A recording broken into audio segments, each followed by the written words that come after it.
Ребят, всем привет! Вы на канале Мурик Артист. И сегодня новый выпуск, и вы уже догадались, с кем. И теперь мне нужно добраться до Америки, заказать такси, добраться до аэропорта. О, извините, до аэропорта подкинете? 300 рублей, поехали. Поехали. Все, отправляемся.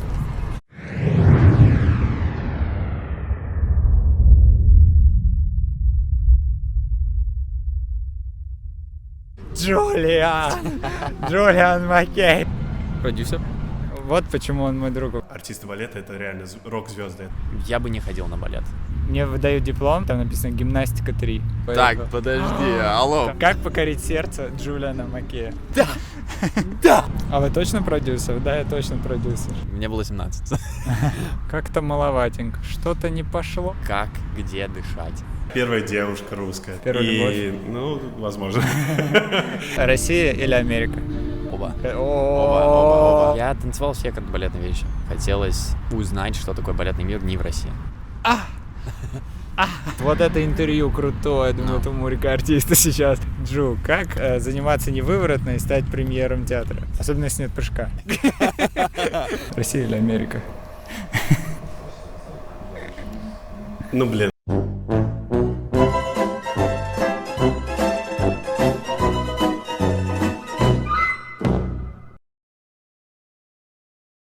Ребята, со мной, вы прекрасно знаете, это Джулиан Маккей. Но для тех, кто не знает, Джулиан, как бы ты себя описал? Танцовщик, артист, продюсер. А вы точно продюсер? Да, я точно продюсер. Это отсылка к Оксимирону. Ты правда продюсер? Да, я правда продюсер. Кто еще? Я Мурика очень люблю. Друг Мурика. Друг Мурика. Всё. Джулиан, пожалуйста, очень красивый вид сзади. Станцуешь что-нибудь? Что станцевать? Ты же будущий балетмейстер. Я закончил ГИТИС. Вот моя постановка.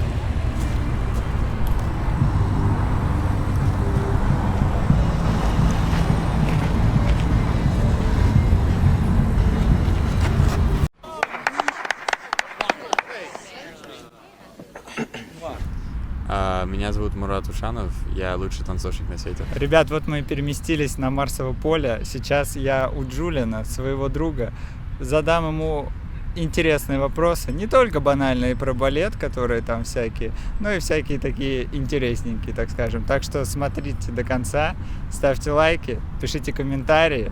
Это обязательно. И подписывайтесь на канал Джулиана Маккея на Инстаграм. Вот он, вот здесь вот он будет, вот здесь вот. Расскажи мне, пожалуйста, почему балет? Я очень любил вообще двигаться и немножко не понимал, куда вкладывать свои силы. Их было много в детстве, и все перепробовал. Потом оказалось, что у меня сестра тоже любит балет, и я на нее посмотрел, понял, что все-таки, может, я что-то тоже такое попробую. А что ты пробовал еще? Какие-то спорт, типа? Да, я занимался фехтованием, там в шахматы играл, бегал, плавал, там, не знаю, футбол, бейсбол, прям все. Так как Джулиан мой друг, и я с ним очень давно общаюсь, я знаю, что ты выиграл даже какой-то турнир по шахматам. Да, ну он такой, Монтана в штате там. Получается, ты занимался всякими активными видами спорта, а потом сестра захотела в балет, и ты решил пойти за ней? Да, я помню, я даже в теннисе играл, и мне мама рассказывала, что стоит остаться в теннисе, потому что больше заработаешь. А я такой, мам, я хочу все-таки в балет пойти попробовать. И она так, долго ломалась на это, но в конце концов решила. Я представляю, ты такой, Да! Где ты начал свой творческий путь, получается? Ну, наверное, где-то в 6. Я первый раз выступил в «Щелкунчике». Там Фрица, это тот самый брат Ты Маши. в какой-то студии занимался? Ну, нет, просто у нас в городе не было мальчиков, и надо было кого-то поставить на эту роль. И вот, типа, спросили у моей сестры, у мамы, там, типа, может быть, Джулиан захочет там выйти? И вот я согласился, на удивление мамы, потому что я был очень такой скромный мальчик, и мало разговаривал, мало общался. И мама, когда первый раз меня увидела с папой на сцене, они просто немножко не поняли, что это их ребенок. Теперь уже нравится театр. То есть там, типа, грим, костюмы, там, свет. декорации, то есть весь эта атмосфера. Окей, такой вопрос. Как ты попал в Москву? Я в 11 лет решил, что мне серьезно надо учиться. Меня пригласили в Москву. Я уговаривал маму на это, она отказалась. Мне кажется, это даже смешно для просто американской женщины, наверное, типа я отправила ребенка в Россию. Еще Да. с ним поехала. Да. Да. Еще с тобой поехал. Да. Ты же поехал сначала один или Николас с тобой? Получается, я приехал с мамой. Мы жили так, типа, полгода, и Николас просмотрелся в училище, его взяли, и вот он Да, уже- для начала скажу, Николас Маккей — это брат Джулиана Маккея, младший. Вот для тех, кто не знает, вот кто ты такой, вот как, Да. как бы ты себя описал? Ну, наверное, сначала я бы назвал себя творческим человеком. И, если поточнее, фотографом, видеографом, режиссером и креативным продюсером. Как-то так. Короче, Мощно. фоткаю и снимаю. Мощно. Скажи, с чего начинался твой творческий путь? Можешь начать с балета, Да. потому что я также с Николасом очень хорошо общаюсь, как и с Джулианом, поэтому я, в принципе, все про них знаю. Я раньше был балетным артистом. Учился я в МГАХе 1 год. Отучился в Вагановской академии, где я и с Муриком познакомился. Я раньше был в балете замешан, потом у меня была травма, и я хотел как бы оставаться в той же сфере и развиваться как бы туда же, но я не знал как бы во что именно я хочу идти, и потом я начал фотографировать и как бы нашел, мне кажется, свой путь, то, что я хочу делать. Я очень как бы рад, что я нашел тем, чем я сейчас занимаюсь, потому что меня это очень дико вдохновляет. Я могу работать там с очень крутыми людьми, там, общаться, делать какие-то крутые проекты, поэтому... Если вы подумали, что Николас русский, нет, он просто очень хорошо выучил, без акцента вообще да. русский язык. Всегда все, когда мы с кем-то видимся, все удивляются, почему мне все говорят, он русский, он русский. Типа, как тебе вообще в Москве обучение? Было очень строго, очень жестко вначале. Я совсем не знал, что это. Ты не знал русский язык? Я не знал русский язык, я не знал, что такое балет, прям в серьезе. И не знал, насколько его ценят в России. Как выучить русский язык? Я не знаю, я все еще не выучил его. Это лучший способ, какой для тебя был? Вообще точно нужно иметь как бы друзья, это точно. Как бы без них никак, потому что ты как бы, если будешь ходить на урок русского языка, мне кажется, это длинный путь такой. Сериалы, там, фильмы, прям вливаться в культуру. Топ-3 фильма от Джулиана Маккея. «Гладиатор», «Трой», все это, «Спартак», там вот это 300 спартанцев. Любишь такие героические какие-то? Ну да. Вот это самый «Интерстеллар». Точно. «Интерстеллар». Это точно. Красава. Понимаешь, это вообще прям топ. Вот почему он мой друг, вы понимаете? Вот вспомните, это влог с Мишей Баркиджиджи. Вот 3 фильма. «Интерстеллар» точно. Второй «Ла Ла Ленд». А «Ла Ла Ленд» тебе нравится? Ну так, не особо. Все, он мой не друг больше. Все, ребят. Топ-3 фильма. Мой любимый фильм — это «300 спартанцев». Потому что я с детства его смотрел, и просто я офигел от картинки именно. Вот кто не смотрел, я советую посмотреть, а кто смотрел, пересмотрите сейчас, потому что там картинка, она просто вдохновила все фильмы сейчас. «Гладиатор» — офигенный фильм. «Тенет» просто топ. Ты смотрел? 2 фильма с Джулианом совпали. Да? Серьезно? Джулиан сказал «Гладиатор». Кристофер Нолан из любимых режиссеров, и Зак Снайдер тоже. Ты окончил МГАХ. Да. С какой оценкой выпустился? У меня 5 была.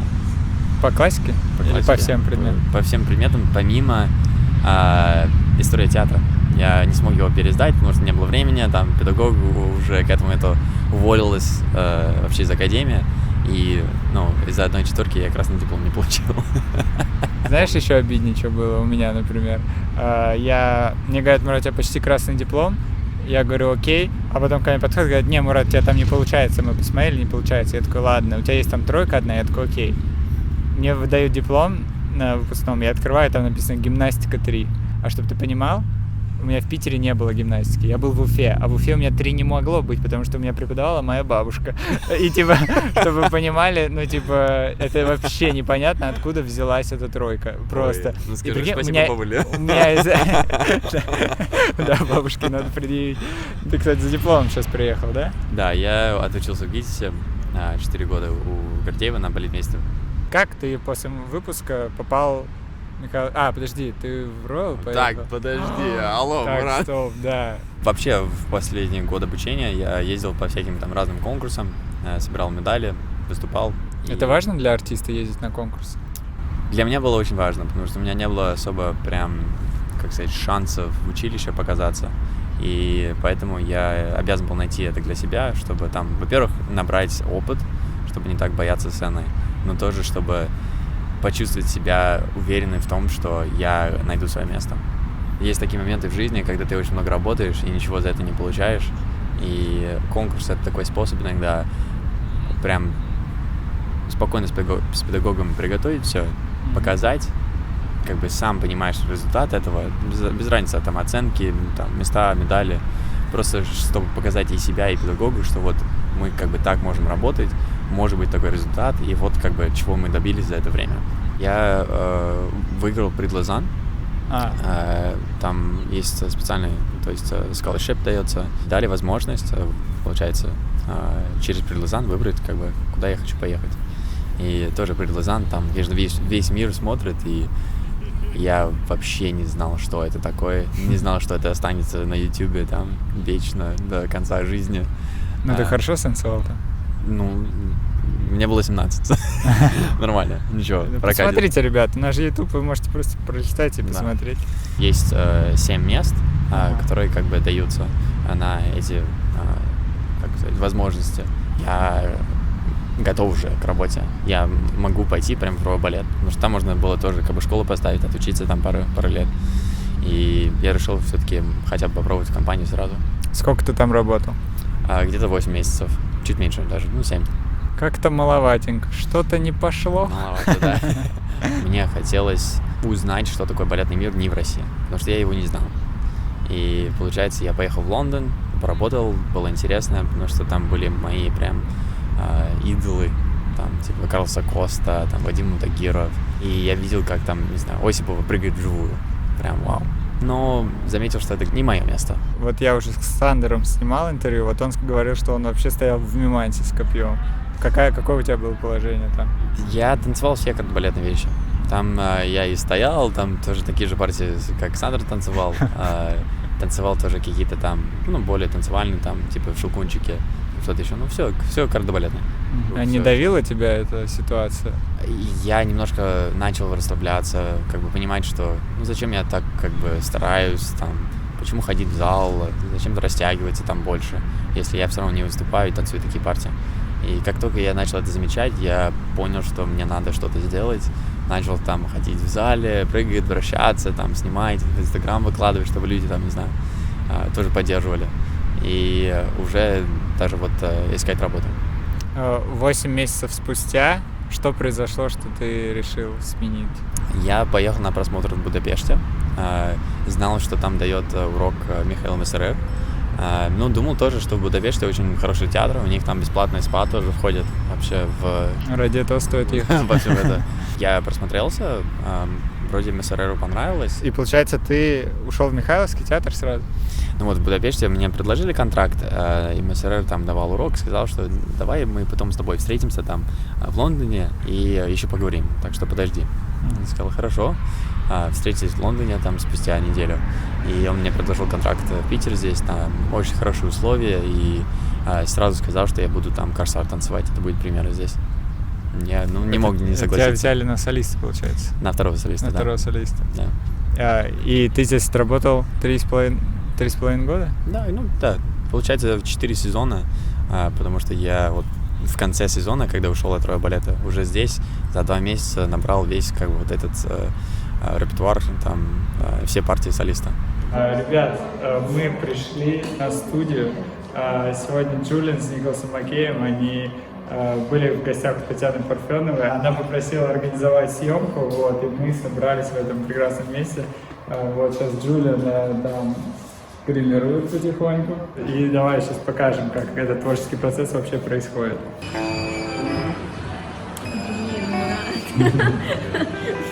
Нельзя снимать, когда я не вижу тебя.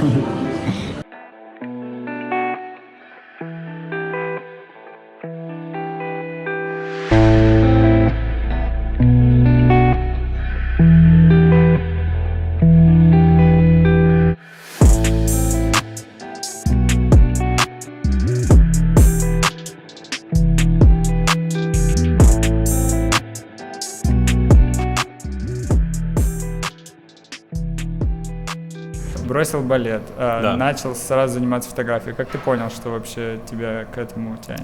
На самом деле это такая шутка раньше была в нашей семье, что типа не дай Николасу камеру, потому что он хреново тебя сфоткает. Правда, я очень плохо Я, кстати, фотографировал. не знал это. Да, и вот, да, я мало кому это рассказывал, но в какой-то момент я такой, блин, что-то я вот хочу, типа, показать людям, вот, что я вот, типа, могу. Все визуальное меня как бы дико вдохновляет. И, да. Блин, это очень круто, потому что по-любому у каждого у кого-то в детстве какой-то триггер был, вот, да, тебе сказали, что ты хуже всех фотографируешь, Да, и ты да. чисто доказывал, потому что очень много людей Да. доказывают, кто-то доказывает старшим братьям, отцам, Конечно, что они да. там я очень люблю биографии знаменитых людей читать, вот у всех есть какая-то такая история, что ему что-то в детстве сказали, Да. это отложилось, ну, как в психологии, все с детства. Ты работал в Михайловском, но также ездил по всем вообще странам, гастролировал. Чтобы вы понимали, Джулиан там типа постоянно ездил Да, то в Китай, то Мурик куда еще, знает. и уезжал с одним чемоданом, приезжал с 3 чемоданами подарков, и нам их дарил, давал тоже. Ты очень популярен в Китае. Почему? Я был на телевидении. Ну, это вначале прям очень сильно помогло. Как так получилось, что ты попал на телевидение? Я попал на телевидение, потому что мне там написали, попросили быть на телевидении. Ну, Мне давай, спасибо. покажи.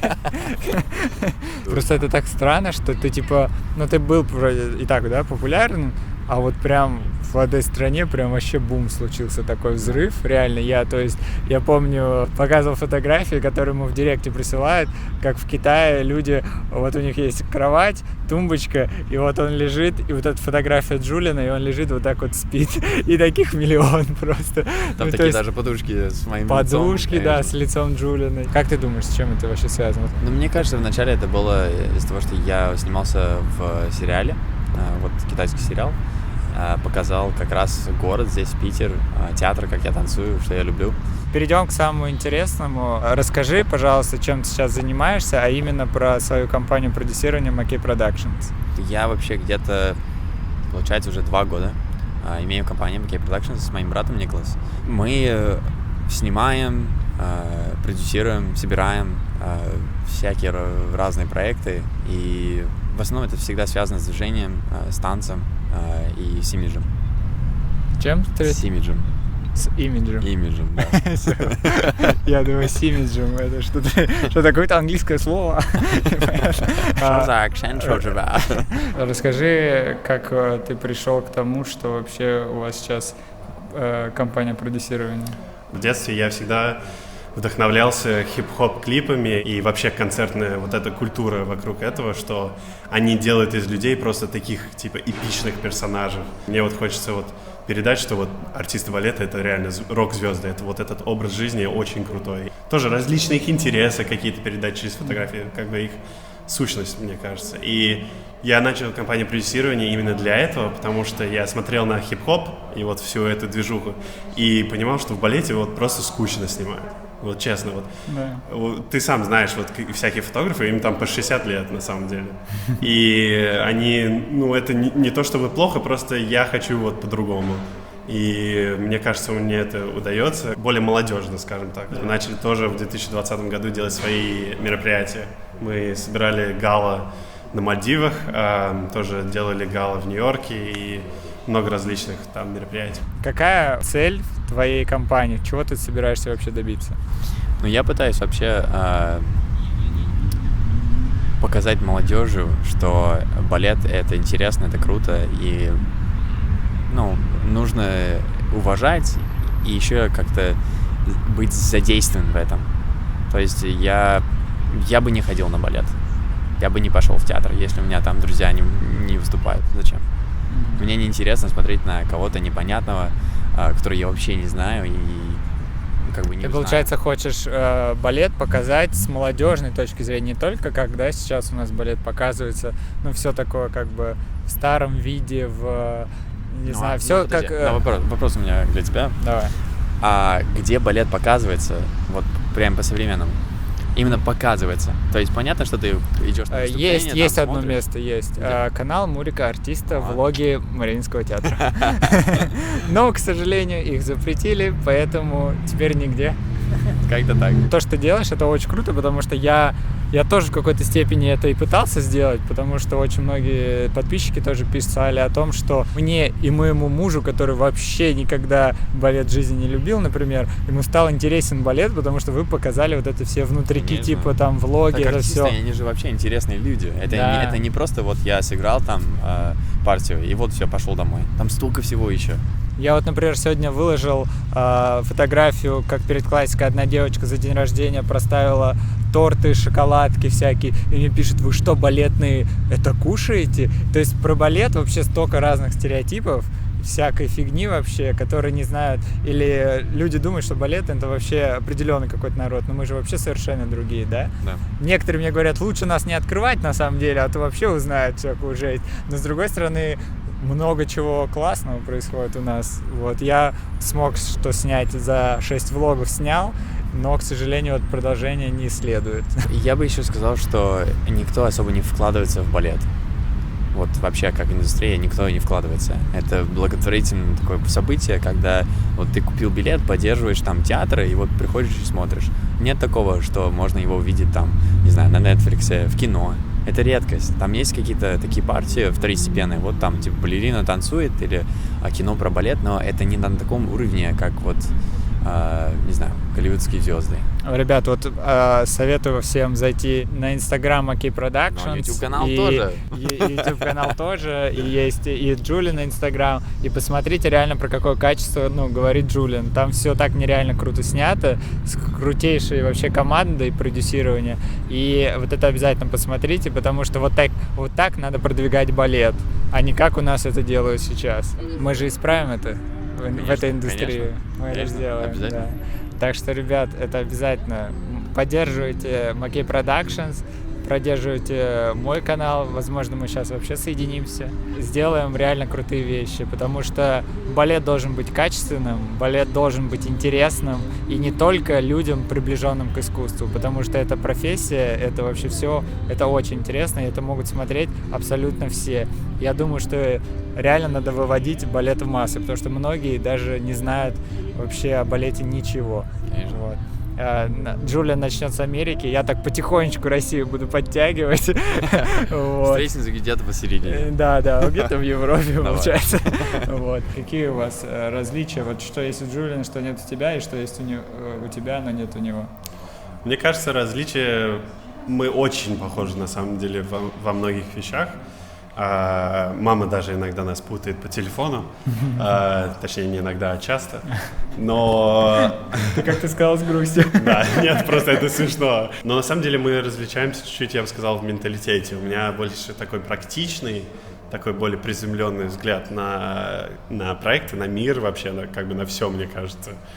Джулиан оптимист вообще по жизни, он витает в облаках, и это очень хорошо на самом деле, потому что если мне кажется... такая коллаборация. Да, потому что если мне кажется что-то вообще невозможно, у него будет вот эта вот настойчивость, что да, не, все получится, вот знаешь, а я придумываю как.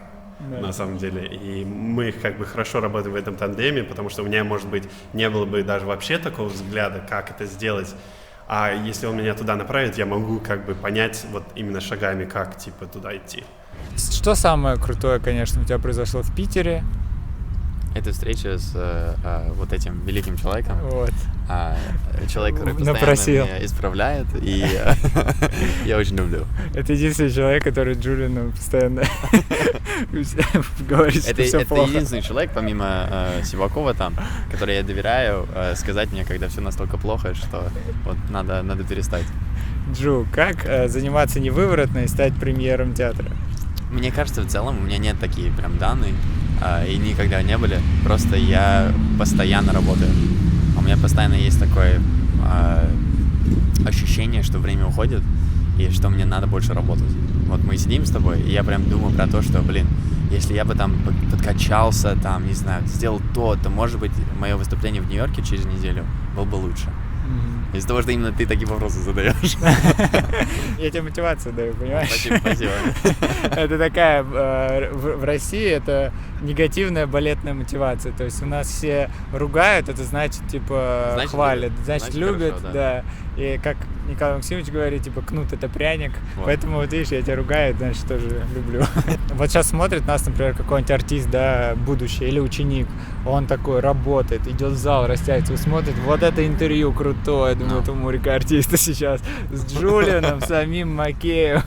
Вот. И вот что ты реально посоветуешь человеку, который сейчас в выпускных классах, и советы, которые тебе помогли, и, возможно, ты сейчас сам это понял, даже которых ты не знал, например? Но мне кажется, мне всегда помогает то, что я, прежде чем делать, смотрю. Для меня прям всегда самое важное — это понимать, как это делается. Миша мне прям объяснил, как, где дышать. Там, когда ты выходишь, ты не зажимаешься. Когда ты стоишь, ты дышишь.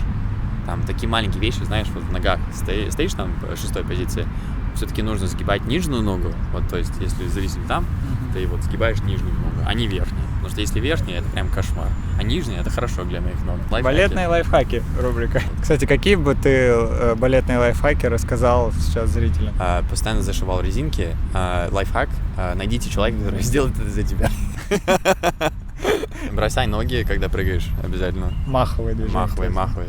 Особенно вот... Особенно если нет прыжка. Да, вот я хотел сказать. Если вращаешься, то вращайся много. Особенно когда устал. Как развить вращение кратко? Очень много пробовать. Просто, да, развивать координацию. Очень много пробовать. Нижние суставы, надо, чтобы они были крепкие. Надо, чтобы позиция была хорошая. Важно просто очень много это делать. Вот, например, чувак смотрит компанию продюсирования, твои фотографии в Инстаграме, хочет так же, но он вот еще пока ничего для этого не сделал. Что бы ты ему посоветовал? Ну, зачесать, наверное, назад. Сейчас. Видите, он визажист еще, визажист. Зачесать назад, нет? Сейчас покажу. Ну все, нет у меня героя больше. Решил свои деловые вопросы. Все. Да, все решено. Какие бы ты советы дал тем людям, которые вдохновляются тобой, хотят делать вещи примерно похожие, как которые делаешь ты? Ну, наверное, просто начать, на самом деле. Я знаю, что это звучит очень банально, но просто делать какие-либо шаги к этому. Мы тоже с тобой говорили, я помню, когда ты начинал влоги записывать, и вообще это просто самое главное, мне кажется, ты тоже самое, на самом деле, бы сказал, это просто вот купить, например, там программу для монтажа или там... Можно даже не купить. Можно и не покупать. Adobe, не убивайте меня. Отмазка тупая, да, когда говоришь, ой, тут деньги нужны, тут нужен фотоаппарат профессиональный. Если ты кушаешь, покупаешь себе одежду, ты можешь на самом деле начать все, что угодно делать. Да. Потому что если у тебя есть деньги, которые ты можешь накопить, и тебе это реально важно, ты найдешь способ. Я, знаешь, недавно прочитал фразу ВКонтакте, но там была реально такая прикольная штука, что люди готовы тратить, например, 5000 на то, чтобы побухать, например, в конце недели, но не готовы вложить 5000, например, чтобы сделать какой-то, да, первый шаг, или купить какую-то такую штуку, которая тебе нужна, или потом люди готовы потратить на отдых в Турцию всю зарплату, там, 150 тысяч на семью, они готовы попробовать открыть какой-то малый бизнес, типа... Вот если ты хочешь научиться английскому, ты научишься, если ты хочешь научиться... Спасибо. Ну, да, это к тебе был такой. И находить, что тебя вдохновляет. Вот если тебя что-то... Как находить? Все подряд пробовать. Мне кажется, в жизни и вообще в детстве у нас есть мечты, мы просто про них забываем, а это на самом деле то, что твоя душа реально хочет. А ты веришь в то, что у каждого человека есть талант какой-то? Да. Возможно, он о нем никогда в жизни не узнает. Да, я реально в это верю. К сожалению, большинство даже людей об этом не узнает. Потому что большинство людей не готовы вот идти на такие риски, мне кажется. Так, и блиц-опросы. Как говорит Юрий Дудь, задаю коротко, отвечать не обязательно коротко. Что тебя вдохновляет? Красота. Это вот может в природе, это может быть в человеке. А что главное в людях для тебя? Чтобы был цель, чтобы было вообще движение в жизни. Когда человек не двигается, вообще неинтересно и некрасиво. Что главное в любви? Я уверен, сейчас многие девушки такие: Джулиан Маккей, пожалуйста. Мурик артист, как мне с ним познакомиться? Девушки, он отвечает этот вопрос только для вас. Как покорить сердце Джулиана Маккея? Мне прям очень нравится, когда люди прям любят свое дело. Когда они этим занимаются и прям в кайф. когда у них хорошо получается или плохо, это уже как бы без разницы. Главное, чтобы человеку прям хотелось этим заниматься, и из этого получается, не знаю, что-то красивое. То есть ты готов, если у твоей девушки, например, будут свои интересы, да, а у тебя свои, вы будете заниматься разными проектами, и это тебя будет наоборот драйвить, наоборот, да, я полностью поддерживаю это, я очень за, я бы очень хотел, чтобы была такая девушка, которая именно больше делала даже, чем я. Ты сможешь так, когда девушка, например, будет зарабатывать больше, чем ты, например? Конечно, конечно. Я все-таки американец, мне хочется, чтобы люди имели вот какие-то мечты, и чтобы они добивались ими. Именно таким, знаешь, путем, что они много зарабатывают, там, много получают, это тоже круто, но не обязательно. Россия или Америка? Оба. О, какой серьезный вопрос. А у нас в Америке футбол особо не играет, поэтому Россия, наверное. Россия или Америка? Ну, блин. На самом деле сложный вопрос, потому что я вырос, по сути, в России. Все, как бы, самые важные годы моей жизни здесь провел в нем. Ну, там, типа, знаешь, первая девушка русская. Первая любовь. Ну, возможно. Ты ее знаешь, поэтому я не буду говорить. Плюсы и минусы, смотришь, что здесь есть, чего здесь не хватает, и что есть там, но чего там не хватает. Что здесь есть, это культура и любовь к культуре. Здесь очень сильно поддерживают культуру. И вообще балет здесь это как, типа, ну, очень, как бы, респектованное, как бы, искусство. А в Америке это вообще не так. Ну, вот вообще. Театры получают, как бы, деньги не от государства, а от личных доноров, поэтому там немножко другая структура. И вообще балет не так ценится, как здесь. Минус здесь в том, что, конечно, сложнее просто зарабатывать в этой сфере. И в Америке просто есть гонорар за проделанную работу, конечно.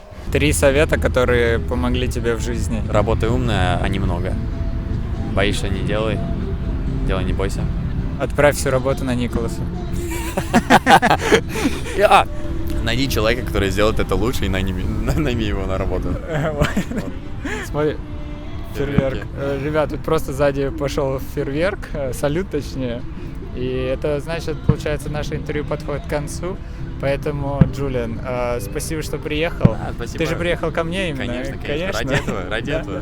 Вот, ребят, пожалуйста, пишите в комментариях снизу, что вы хотите, чтобы я спросил у Джулиана, потому что я с Джулианом постоянно на связи, мы с ним созваниваемся очень часто общаемся. Ребята, обязательно пишите в комментариях, как вам интервью, как вам, интересно ли отвечал Джулиан Маккей, и среди всех комментариев я разыграю конкурс, и мы подарим постер с фотографией Джулиана Маккея, правильно?